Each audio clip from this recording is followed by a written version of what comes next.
Today we were going to talk about the login and permissions, and that's a standard NAV security. That's the security we'll use for preventing people from doing certain processes in the system, like posting a sales order. That's something you will prevent with the normal NAV security. You also need to really slice your data so you only see a portion of it, or certain users only see a portion of it. And that is the data security, and we will look at that one tomorrow. So today is the normal NAV security that can be used for controlling all the processing inside NAV, and to a certain degree also what can be seen by certain users also in that. So inside NAV you will actually have a user, and if I look at a user here like Michael, I will be able to see that I actually have individual permission sets, and each permission set in my case is assigned in a company, but it can also be the blank company, and then it would actually apply to everything. So basically underneath the user you tie these tasks that you can perform into the individual companies as permission sets in here. So it's a quite simple model. There's just a lot of tasks you can end up doing, so you can end up with a lot of combinations in here. And I'm showing you the standard NAV security in here, so you see a totally different picture of this when you get into Easy Security in here. The really tricky part about this one is building these permission sets. A permission set is something that allows you to do a task in the system, and it is not uncommon to need 100 or more permissions to be able to do something like editing a customer. When you look at those permissions, there's basically three things you can limit in NAV. The main thing is you will be dealing with data, and it's called table data. There's other types also in here, but those ones are really the code that executes, and you'll be using that to a limited degree. And then there's something called system permissions that are only used for one single thing, and that's to prevent a zoom function actually. But when you're dealing with data, you have a level of access that is read, insert, modify, or delete out here. So you can't really do anything specific to a field with the normal NAV permissions. You can only do something that is down to the level of being able to read the data, being able to insert, being able to modify, or being able to delete in here. There is two levels of access in here. One is yes, meaning you actually have a full permission to do that yourself. The other one is something that is called indirect. And indirect is kind of a half permission. If you have indirect permission to insert something, let me find another permission set that actually have that. So I have a purchase document, post invoice, for example, in here. You will have indirect permissions out here to insert a GL entry. It really means you only have half the permission. You need to get the other half from somewhere. So by going through the right process in NAV, when you hit the post button on a purchase order, it will go through the proper code unit, and that code will actually give you the other half of the permission.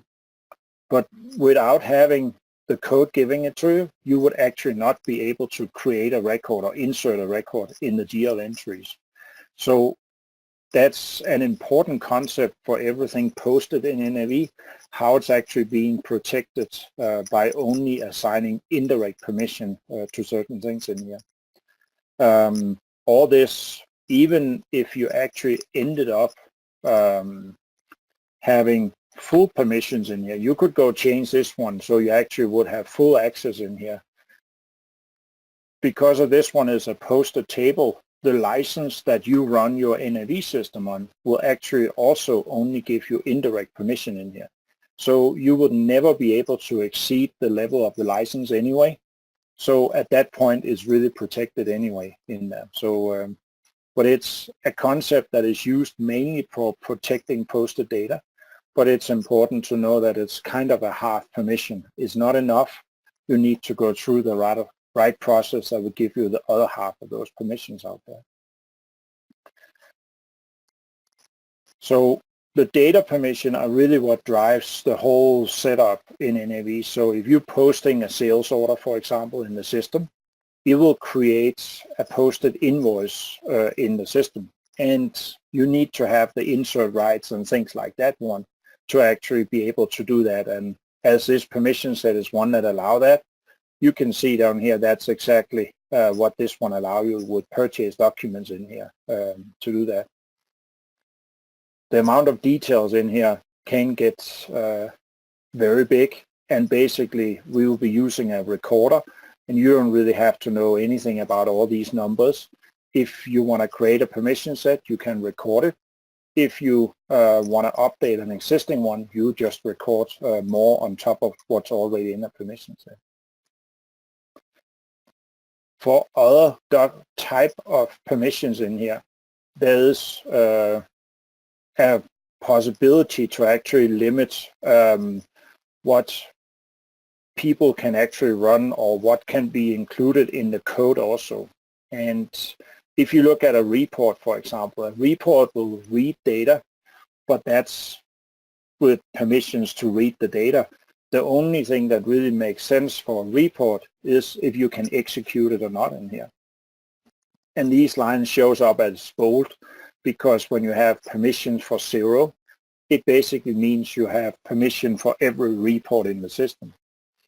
One concept in NAV security that makes it kind of tricky is that it always adds. You cannot deny anything. Whenever you have given something, you can't take a little portion of it back again. So this one in here, report 0, allowing every report in the system to be executed.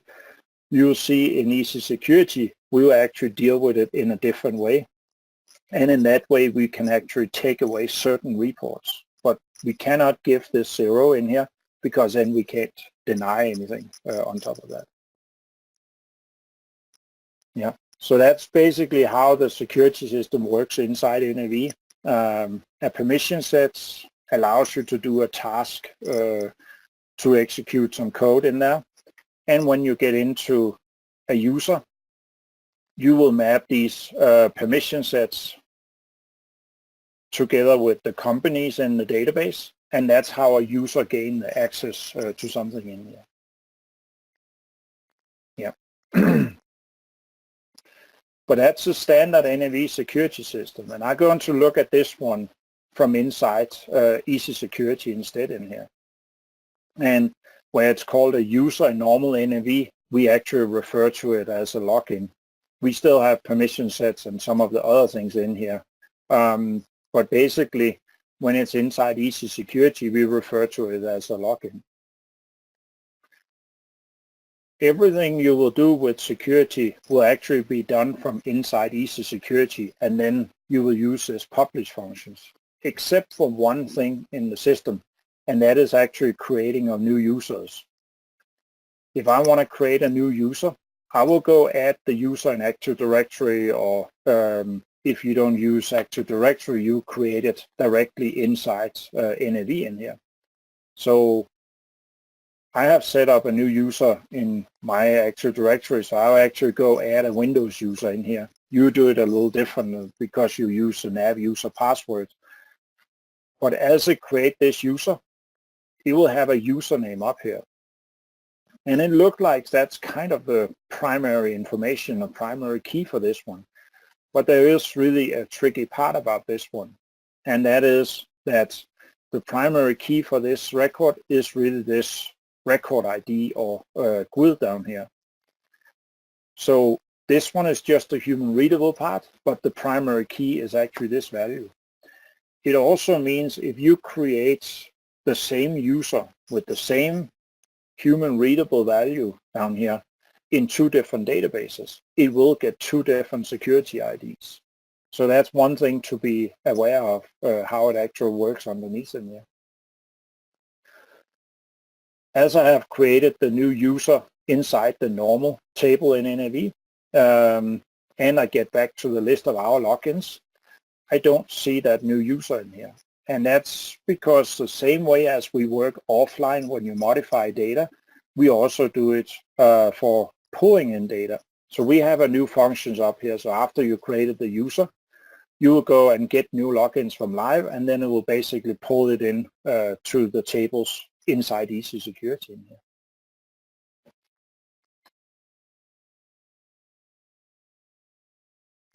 We create restore points, and it's basically snapshots of the security. We can go later on and compare those ones and see what have changed over time, for example, if you end up keeping some of these restore points in here. But this one allows a simple way of basically have a complete snapshot, and as it finished, I can see I got my one new login added in here. So now Sarah is in the list. She has no access controls.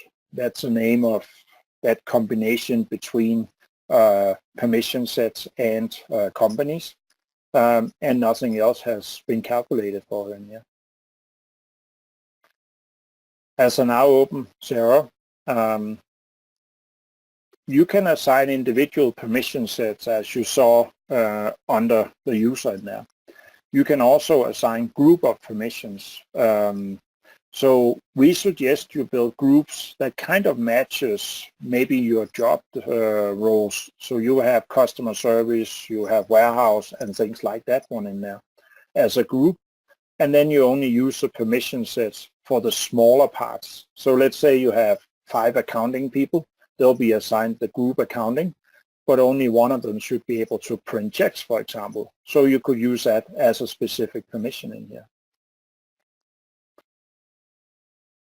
I have built some groups in my system in here, and one down here is customer service. It allows me basic that is getting into the system so I can start using it. I will also be allowed to use relationship management and some of these sales and receivable roles like editing a customer, for example, down here. We'll look more at what these permission sets are doing, because that's one of the more tricky things to pick from all the permission sets that exist and see if it actually can use some of the functions in there. But as I built this group with 14 permission sets, we can also combine these groups together. So as you build a lower level, you can kind of work on top of that one by combining them and adding additional permissions in here. As I now select this group sales, I can also select the company. If I leave the company blank, it will actually give that permission in every company in the database. But I will select only a few companies in here. And we have groups of these companies also. One group can contain only one company, of course, but I can also create groups that contain multiple companies. Creating a group like this one allows you both to have multiple companies, of course, but it also allows you to have totally different company names between 2 different databases, but still have the same security setup. And even in the case of a test environment where you maybe have test 1, test 2, test 3, and so on, you could have multiple companies mapping to the same, but only in production, be one company, in test multiple companies. As I select this combination in here, I will use this function update login. It will only calculate information inside Easy Security. I can see if I maintained this manually, I would have 28 combinations between my 2 groups in here. I also get something that is called summary permission. And out here, it will show me something that we call summary results. It is basically what task a person can perform in the system. And you can build as many of these ones as you want. And we have around 15 or so that we actually deliver with the solution in here that you can use when you want to see what people can actually do in the system. We can also assign temporary permissions. So the operation manager could do the same as sales, purchase, and warehouse, plus a few more things. If I want Sarah to be my operation manager in one of my companies in here, I can go add it, but I can also put in an expiry date in here. So until the 1st of November, Sarah will actually have this operation manager access in here. If I update my login, I will see that I got more combinations. And out here, I now also can post purchase documents, is it showing me out here. As this will expire, the only thing that will happen is that we will get a check mark in the no permission column in here. And then it's not an active permission any longer, and it won't really apply to Sarah any longer after you have done a publish. We also use this function to manually remove the old permissions. So if you want to test a new setup, you don't have to delete all the old records. You basically just mark them with no permissions. And if you have to roll back, you basically just reset that no permission and people will have the access back they used to have in here. Every time you change something in Easy Security, it's offline. And if you want this to be pushed out to NAV, you use these publish functions. You can publish a single login as Sarah in here, or you can run a function that will actually publish everything and push it out to the normal NAV tables. This part of our solution is not doing any enforcement on the security. NAV is doing the normal enforcement. We just pushing the data out in the normal table, and in that way we have a much simpler maintenance of security, but NAV is still the one that is enforcing the security out here. So if I want to go test this, I would actually do a publish, select it to live, and I'll push Sarah's new permissions out there. And I can go ahead and do that. And then I will go take a look at the normal tables in NAV in here. Again, when we actually doing this publish, again, we will create restore points. So if something is wrong and people can't work, you can actually roll back the previous permissions by simply going to this restore point and say you want to write it into the normal tables, and then you will have the full access in here as you used to have, or the old access for users. After I published, if I go back in here, look in the normal NAV tables, under the user and find Sarah,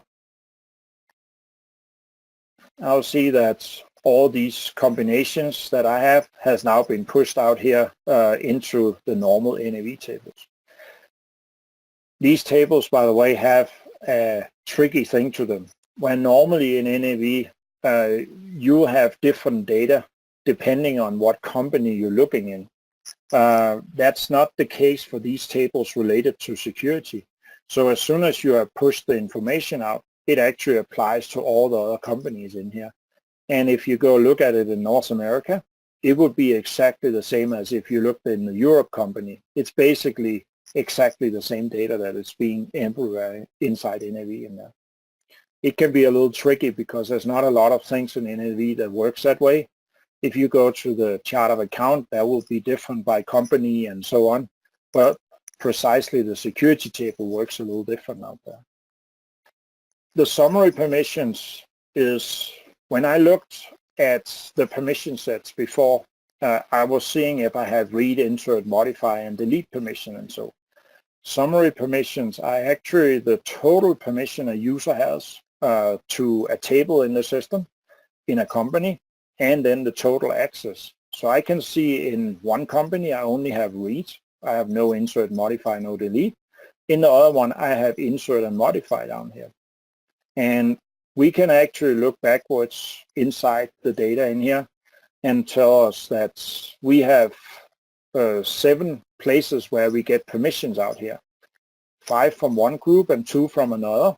These are the permission sets, and this one is the level of access. So the one that allowed me to actually post purchase documents is actually this one in here, where I get the insert and modify permission because I can post purchase documents. So it's a quite an easy way to look backwards. You can also kind of look the other way and say, I'm looking for anywhere in my permissions or anywhere in the system in general about permissions where I use this vendor ledger entry table. And I can see there's 117 permission sets that actually give access.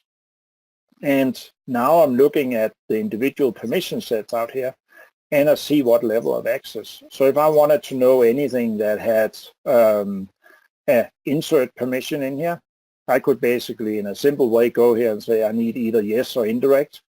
And these ones are the permission sets in the system that I would potentially be looking at giving to people out here.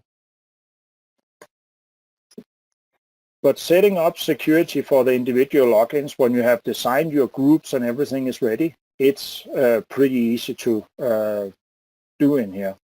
The other part, of course, is building these permission sets so you can start using them. And even the one for Microsoft is not uncommon. You need more than 100 permissions to do a task in the system. And that's where it really gets tricky to do this manually. The other thing is if you have a customer that don't use currency, for example, and then you're trying to do a process with a customer that use currency, some of those things can actually be different in there. So knowing all of it up front can be really tricky doing it manually. The way we do it with our application is that we can actually record permission. So if I want to go in here and say, I want to have a new permission set that should be able to edit a customer in here. And the way we do this one, we have two things that are making this permission set. One thing is recordings, and I'm going to show you this, but the other thing is also what we call builder permission. And builder permission are kind of the traditional way of doing security. You have a table, you have a level of access, and that's basically it in here. So I can go out here and say, I want to have access to the customer table, and I want to have read and modify access to it out here. Not be able to create new one and not be able to delete one, but I will be able to modify an existing customer in here. We have in the builder permission, we have an option also to do ranges in here. So you can actually have from report number 50,000 to report number 51,000 and so on, for example, in there. And it will actually calculate all the things inside that range in here. But as I have now added some builder permission, if I update my permission set, I will see that I get this one permission. The lines down here is basically the result of a calculation. So if I will have something I would like to change in here, I have to change the two things the calculations are based on. So let's just go in here and say I actually want to do something. I don't know why I would, but I would include every table from the customer table to the vendor ledger entry being 25 in here. So as I update my permission set, I get 6 permissions in here, and I get the same access on all of them in here. So builder permissions are really intended for manual things. So I want to go ahead and delete that one in here because I really want to build this based on doing recordings in here instead. So I want to do a new recording. Whoops. I want to do a lookup and add a new recording. And you can use a number series in here, and it will just assign the number to it in here. We have an ability to actually import SQL profiler traces. That's what we use in older versions of NAV in 2016 and older. In 2017, Microsoft have actually embedded a function inside NAV that can actually be used for recording. And we can record ourselves, our own session, but we can actually also record a totally different session. So it is an ability to go in and record a totally different user in the database. And we can even temporarily assign them super access. So if they're not able to do the process, we will temporarily give them that access, and then we will be able to record it. And as soon as we stop recording, we will take away their super access again. We will try this in your system, but I want to just be able to record myself in here. So I'll go ahead and click Start Recording, and it now say recording has been started. So I want to go back and go edit a customer.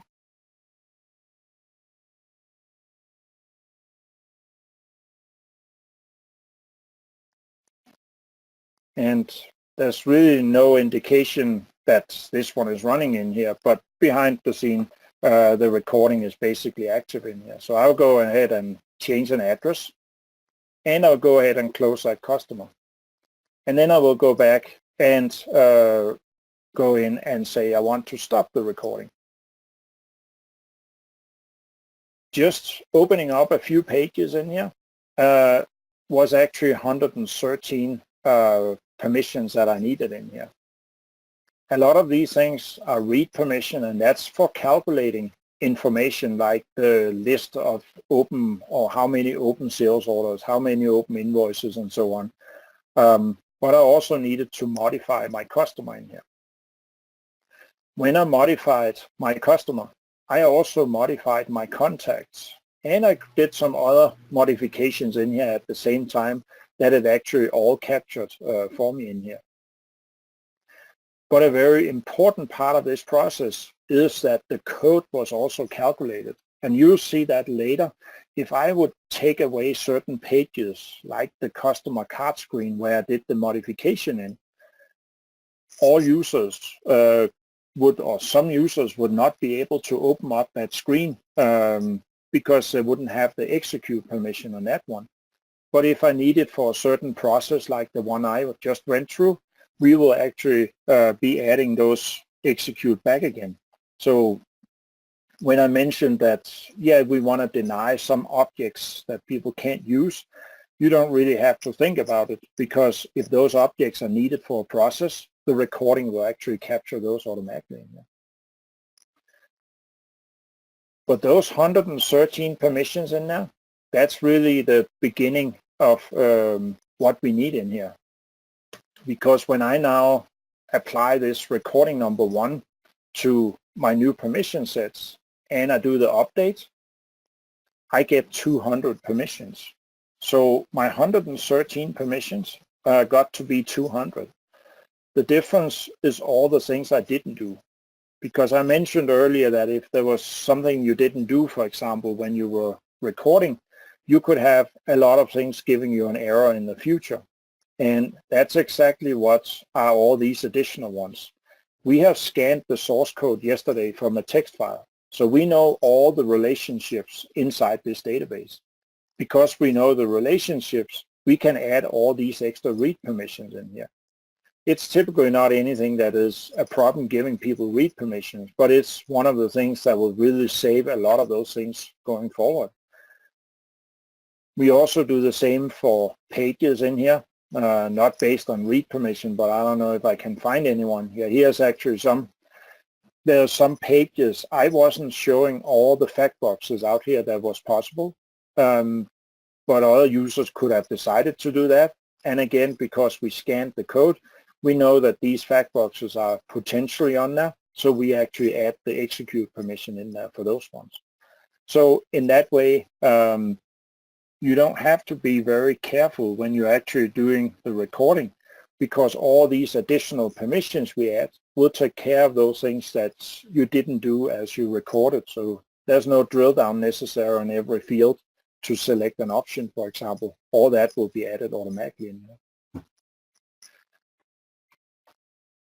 Oops. So building permission sets like this one is really the key to simplifying the most time-consuming part of NAV.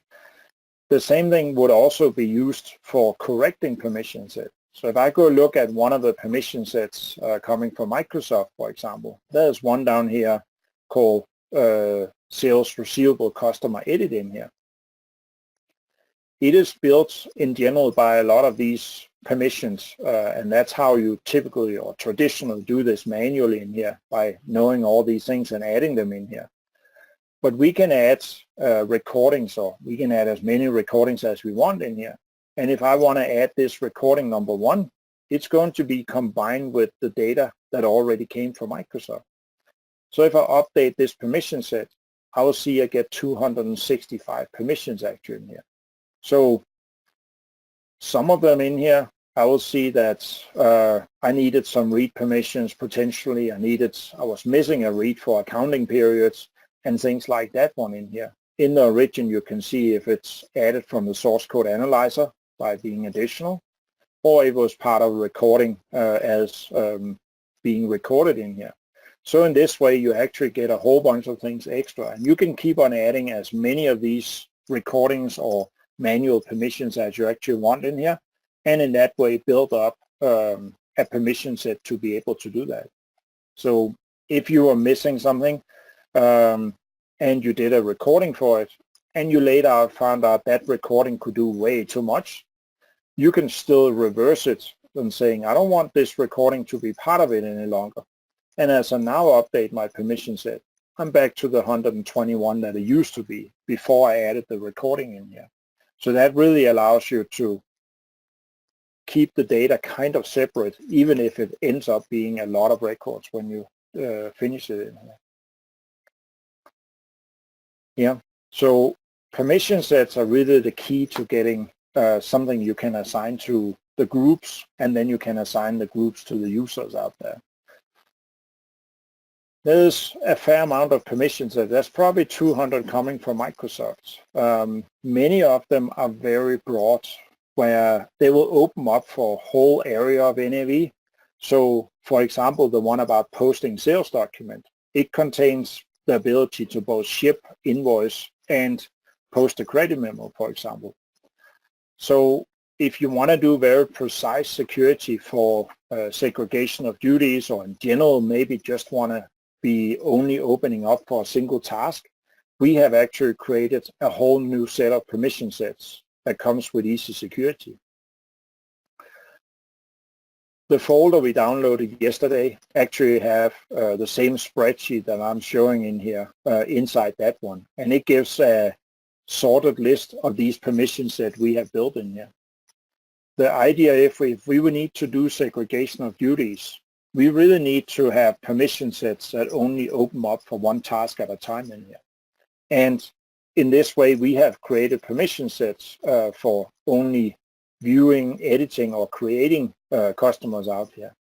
The same goes for the individual document types in NAV, only posting a single shipment, only posting an invoice, and so on in here. Even for the financial part, you can use only the cash receipt journal, for example, in here at this point also. We have done the same for purchase. We have done it for finance, and we have done it for basic inventory in here. There's more application areas inside NAV than what we cover, but it's very easy to follow the same principles and basically add more permission sets. The other thing is that these permission sets are created in currently 6 versions of NAV, actually, all versions from 2009 to 2017, and they're also tested in 3 country versions. So when you get these permission sets, we will maintain them in the future also. So if you upgrade to the latest version in 2-3 years out in the future, you can actually get the latest content of our permission sets, and in that way be able to upgrade much easier, because we will be handling all the changes Microsoft do over time to security, or to the application that forces changes to security, of course. The other thing is we have created permission set for a role center. A role center is something that allows you to see something, its usability. A role center is not all the tasks you need to perform in the system, because that depends on the individual type of user. But if you get the sales order processor role center, it will allow you to click on all the menu items in that role center and see all the data without getting a permission error. That's on top of that, you want to assign the task like creating customers, posting shipments and so on that a user will need. But this one basically allows you to, in a simple way, give people the visibility to the things in their role center. Technically, it's actually done with a function we call launching objects. So if you end up modifying or building whole new role centers, it's really easy to actually make a recording that contain all the things in those role centers based on the launching feature. The last thing a used person will need, they can now perform the task. They can see the information they should be seeing. They need to get into NAV. And if you want to be very strict, we have something we refer to it as a segregation of duty levels, where people only get the ability to log in, and they can only see the objects that we have decided to give to them positively in here. And then they will be able to do exactly the things that we have given them in here. One of the problems about that is there's so many tables in NAV, there's so much you need to give before you actually can do any real work in there. So typically during a go live where things can be changing in last minute and things like that, it can be very hard to have very precise security at the same time in there. So we have built something else, we call it quick security. Again, you have login, you have objects, but then you have a basic level of access. And we have 3 levels of access. One person that can only read data, one that can work in the system, and one that have a kind of super level, accounting super access in the system in here. And that will actually allow a person to do a lot of things, and then the task will open up for the few things that we have ended up limiting in there. And I'll come back to the quick security, but it really makes it very easy to focus only on the important things during a go live or an upgrade, but then over time maybe get more precise as you get more time to deal with security. Now when you have cut the application into individual tasks in the system, it actually gets quite easy to decide what each department in a company or what each job should actually be doing in here. And it also refers to information that an accountant will probably understand in here. So instead of having just a cryptic name, this one now refers to task in the system. And every time a job in the company should be doing that, we will just have an X out here. So that means that this customer service should actually have that access in here. This one is probably not what you want your customer service to be doing, but this one is just an example of how you can actually, by creating a spreadsheet like this, easily communicate with everybody about what people should have for access in here. And when you have all this information, everything that goes into this column where there's an X in our system would actually be a group. So when somebody comes back and say, hey, you really need to add this one, you only have to go in and change the group, and in that way it will apply to all the users being assigned that group in there. So building this kind of structure in your security, focusing on individual tasks, allow you to reuse that task, because editing a customer is really not different for the different kind of people. It's just an editing a customer. And that's really important to understand, that build a permission set that is a task, use a group to combine it to jobs, and in that way get an easy assignment in here. All these groups that I showed in there as columns are actually in our data also. You can import them, but they're probably not going to match the way you want it. So you probably want to build your own group matching your own job descriptions in your company. The last thing I want to show you here in my database is I've been talking about this quick security, how we actually can allow people to get into NAV and be more relaxed about it, because there's around 1,250 tables in NAV and there's 4,000 objects actually. So if you have to give all the things a person would need, it can be quite tricky. Microsoft do these shortcuts where when I looked at this basic permission set that we looked at before, they actually shortcut the 4,000 objects by simply giving everybody every object in the system in here, allowing everybody to execute all code in the system. So now they're only dealing with the 1,250 tables. It's still quite a lot, but there's a lot of saving in that. With Easy Security, we have created quick security in here, and that's a totally different concept. We will give people some default permissions, and then we will be able to deny permissions in there. So if we have a few things that we really care about, we will deny access to those ones, and then we only have to build permissions for those ones. And that goes both for data, but it also goes for objects in here. And we have these 3 levels, being able to work, read, and having super access in here. And if I look at it right now, I can see I have 1,246 tables in here. And if I look at the details, I will see that I have read permission for a lot of these things we consider setup. An accounting super user will probably create all the payment terms, but a salesperson should only pick from them.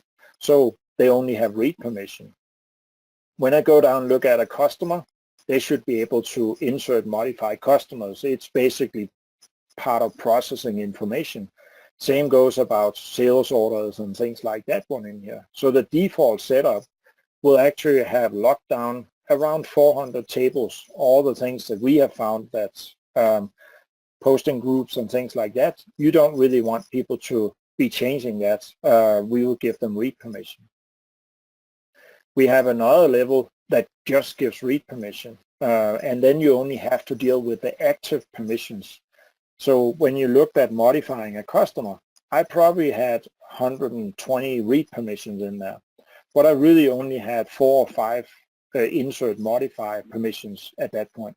So it makes it a lot easier to deal with security in that way. And the last thing is super down here, and you can see all of them have the same number of tables, and even the super level can actually be missing access to certain things in here. Objects, I have around 4,000 in my database, and currently everything is given to people in here.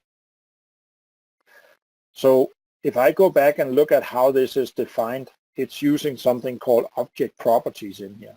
It is used for many other things, but for quick security, there's one field out here. And the reason the payment terms showed up as read-only for a working user, it's set for read-only in here. Anything that is full access will allow people to actually work with that one in here. So if my original goal here with security was I needed to secure my sales side of the operations, I would make my customer read-only. I would make my sales header. That's where you type your sales orders and sales credit memos and so on. I'll make those one read-only also in here. So based on the standard setup, I have now denied or reduced access to 3 tables. It really means I only have to do security on 3 tables.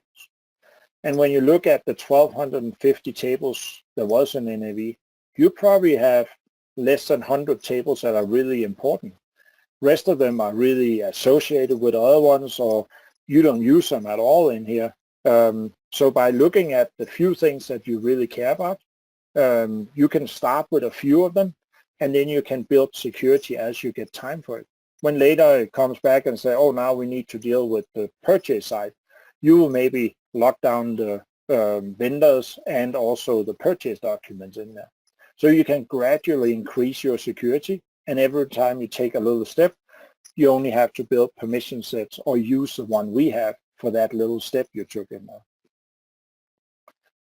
The other thing is you can go in and actually take access away from something. So if I go here and make all these things about human resource, no access, it means that every permission set built by quick security, even the super access, will actually have no access to these tables any longer. So if you want to give that to anybody using the quick security, you would have to build a permission set for that. And it's actually a quite easy one. You can use a range for all the things in the 5200 range, for example. But it can also easily remove payroll and anything like that one in here. And even the super level will actually lose that access in here. Data is, as I mentioned, probably 90% of the security in NAV, and looking at what comes from Microsoft, 100%, because everybody get access to every object in the system. The way we suggest to use it is you actually don't do that one. And with Quick Security default, you have every object assigned to people. But let's say that I want to take away at least one of the pages in here. That would be the chart of account page, number 16 down here. I don't want people to have access to that one, so I'll make it no access out here. So now they can run every page in the system except one in here. And I can go find other one. And there actually is a way you can figure out this information when you look at a screen. If you go to here, help about this page, you'll be able to see that this one is page 14 million something and is using table 14 million and other something in here, or it happens to be the exact same one. So in that way, you can actually see what page it is, and you can find them that way. But yesterday when we installed it, we actually scanned the source code in the database, and it built something we call relations. And that allows you to find all this information about what's in the code simply by filtering in here. So if I look for reports and pages, I can see I have relationship to my GL account in my chart of account report and other information also in here. So in that way, I could simply by filtering for these one, find all these important objects based on what table they're showing data from. So I could manually add a filter for it. We have created a few helpful filters in here. There's not any magic in this one. It basically filters on information related to finance and journal lines and bank accounts out here.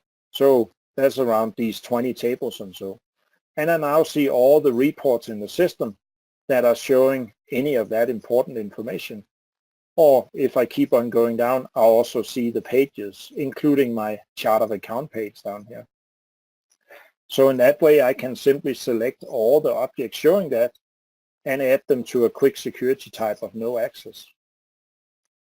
And as I do that one, I now took 138 objects away in here. So out of my 4,000, I still have more than 95% of them left in here. But I took a few of them away that show important information I want to limit people's access to. You can still do certain of these things with data security, as we will look at tomorrow, and also with field level. But in general, having something that works everywhere is very simple by using this one with object level access in here. So I have selected a few things in here that I actually want to change in quick security. And I have a user, David, in here, and he is actually assigned the quick security access to be able to access data in here. If I look at the details for that, I can see that I have the access to log into the database, and when we get to your system, that will actually be the first thing we will be testing, because we want to ensure that people can log into the database but do absolutely nothing else except that one.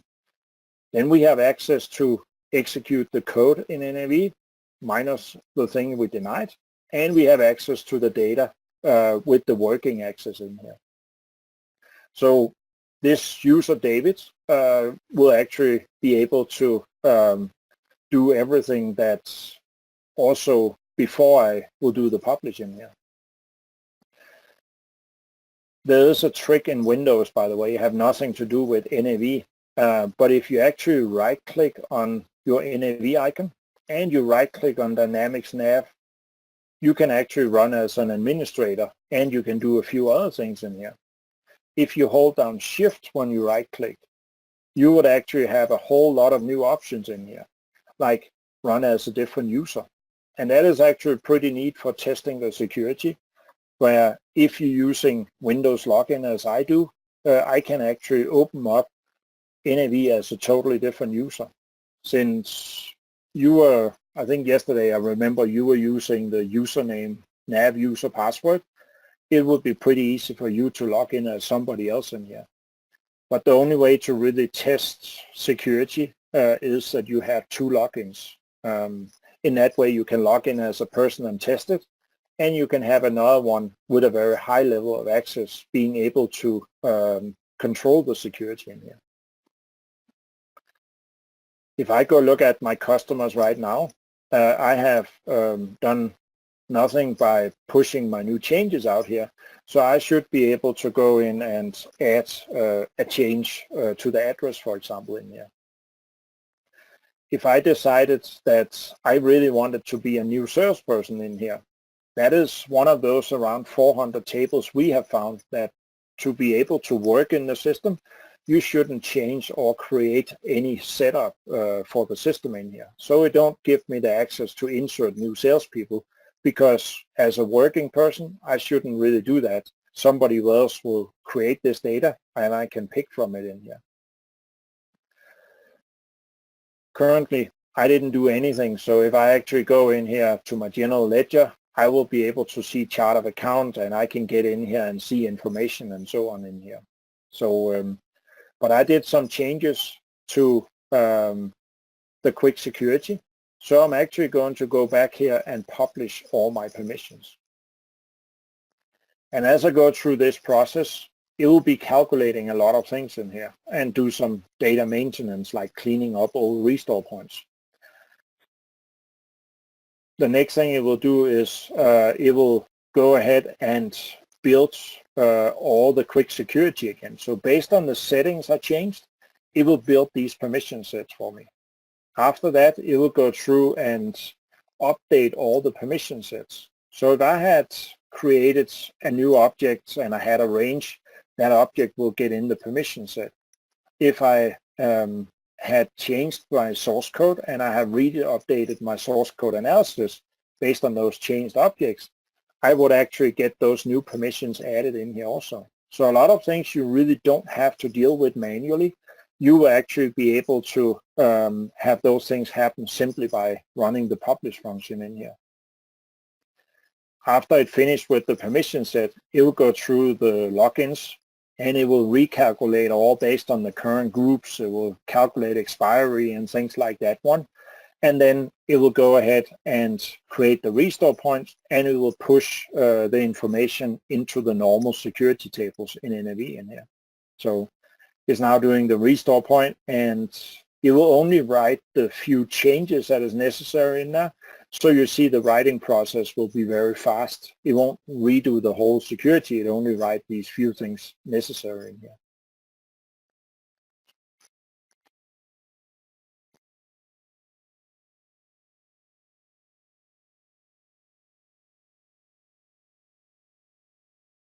So this one is actually the only point where something really changes in here. So we have now published the permission.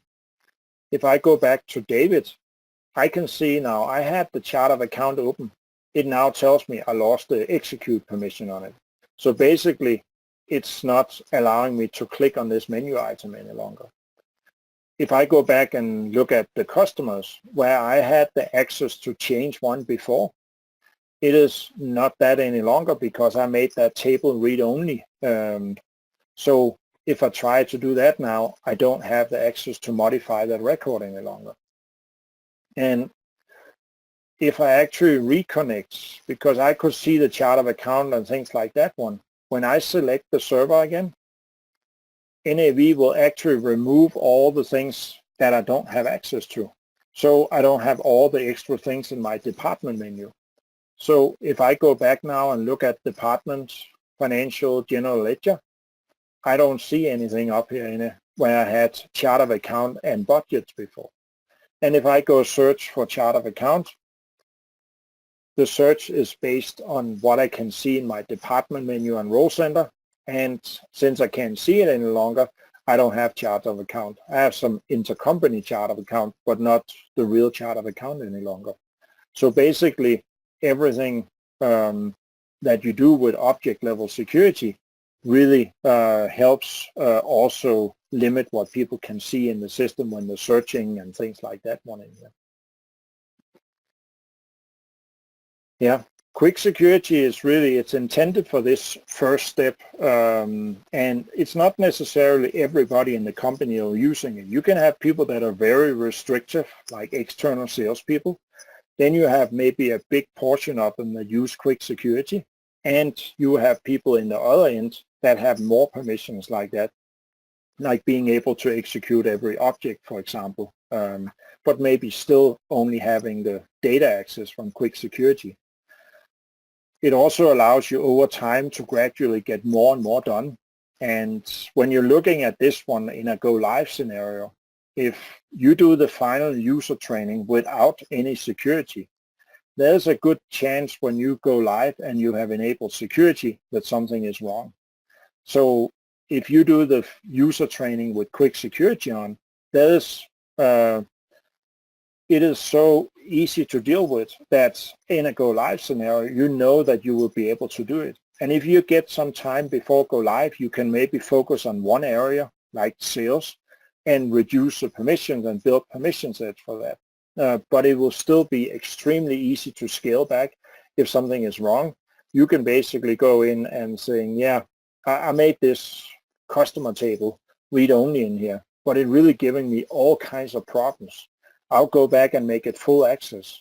I still haven't given up on the other 400 tables or 400 data tables we have actually limited in here, but you basically just roll back a little piece of permissions in here, and then you can later on try to enable it when you get more time in here. Yeah, that's basically how we intend this part of the application to be used in here. Building the groups, assigning the groups to the users or logins for the main portion of the security, using the recorder to build permission sets, and especially initially maybe you want to use the quick security. But you can actually use the quick security also for segregation of duties. A lot of times when you have really strict segregation of duty requirements, it's probably only 20, 30 tables that the auditors care about. And if you make those tables read-only, now you only give permission back for those ones, of course. I want to show you a few reporting features that we have in here that can come very useful. And it is these summary results out here, where basically we will be calculating information based on a certain level of access. So if I go look here at David, for example, or let's go look at John or Susan, Sarah down here that are modified. When I could actually post a purchase credit memo in here, it really means I need to have a whole list of permissions. You can actually find these typically by just recording a process and taking the active part. What is it that you're changing in here? And in that way you can build these, we call them summary calculations. Something do you want to know that people can actually do in here. There's a lot of things that you can do with on-the-fly reporting. So let's say that you actually just want to know who could actually post sales credit memos in here. You can go to the summary results, and then you can actually start playing with the filters in here. So first of all, I want to know this for all users. And then I can go down and say sales post credit memo. I want to go ahead and filter on that one. And it now filters on my sales post credit memo. I can see how much of that access a certain user will have in the system out here. So I want to only see the one where they have the complete access. So I'll go in here and select that one and say yes. And now I basically see a list of people in the system by company who can actually post a sales credit memo in here. And there's a quite neat way in NAV to actually create your own report simply by filtering data. You can make a save view as in here. So I can have a sales post credit memo, if I could spell it. It will now add something to your role center, and I happen to have a role center that have this table in it, but else you would just have a new group down here. But I have now saved this report, and I can go run it anytime I want, basically showing who can post sales credit memos. So when auditors want to know certain information, it's quite an easy task to do that one. And I could go in here and say, yeah, let's go find another one in here. There's one about printing checks, for example. That is probably also interesting. And again, I can now save my view again in here as who can print check, for example. And I will now have created another report for myself in here. And I think you can even share these actually in here if you wanted to. So other people can actually see these ones also. And everything you see on the screen can always be printed to a PDF file, or it can be sent to Word or Excel where you can massage it even further if you wanted to see something like that. So we don't have we actually don't have any reports in the system that is printing out specific data, but by doing this one, simply saving off some views, you can build any report you want, more than we could even imagine to add to the product in there. And you don't have to remember 3 months later what filters you did, because the view basically saves that information in here. The other thing is we created, every time I publish, we create these restore points in here. So when I go down and look at them, it is actually a complete snapshot of all the data related to security. And you can compare these over time. So you can actually go see what was changed, what people were added to the system, and what permissions were changed on them and things like that. We keep this one to 20 all the time, so you see there's a gap in here in the beginning that's missing some of them. We can actually go in and do what we call logging. We can go log a restore point in here. And that basically means that we won't delete this restore point, and it won't count in the 20 that we keep normally in here either. So you can 3 months later come back and actually use the compare function if you wanted to in here. So in that way, the restore points have another use than simply being able to restore the previous permissions if something goes wrong. But that's a main function of them, of course, being able to restore. You probably have more databases before you will have the final go live database. And all the things you have seen me editing in here can actually be exported and imported. So you would export the things you wanted to move over to your next test database or in your go live database. You will import them in a new one, and in that way be able to do it. In the future, you can also export it from the test database and import it into your production by overriding the current settings in there. In that way, you can ensure everything works and then move over the data you actually want in here. And you again pick which one you want to export and import, of course.